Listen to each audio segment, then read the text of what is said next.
Në qytetin e Durrësit është zhvilluar këtë fundjavë konkursi mbarkombëtar i prozës dhe i poezisë nga Lidhja e Shkrimtarëve dhe Artistëve të Durrësit. Në konkurs u përfaqësuan 123 konkurrentë nga të gjitha viset shqiptare, brenda dhe jashtë kufive shtetëror. Në fjalën e tij, kreu i lidhjes Agron Qalliku u shpreh: Ndërim do ketë nga unë dhe organizmi që unë drejtoj për çdo pjesë marrës, si pjesë e konkursit, po ashtu dhe si pjesë përbërëse e festës letrare. U bë një vit që nga ligjërimi dhe vazhdimi për të kryer më së miri të tyre që i kemi vendosur në rrugën tonë për të zgjidhur. Vështësitë nuk na trembin, as arritjet nuk na kënaqin.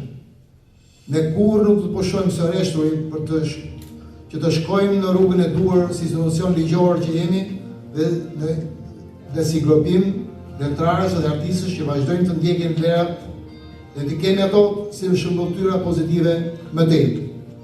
Në përfundim të konkursit, u ndanë gjithsej 15 çmime. Çmimi i parë në poezi u mor nga Riza Braholli, ndërsa në prozë nga Fitim Sula.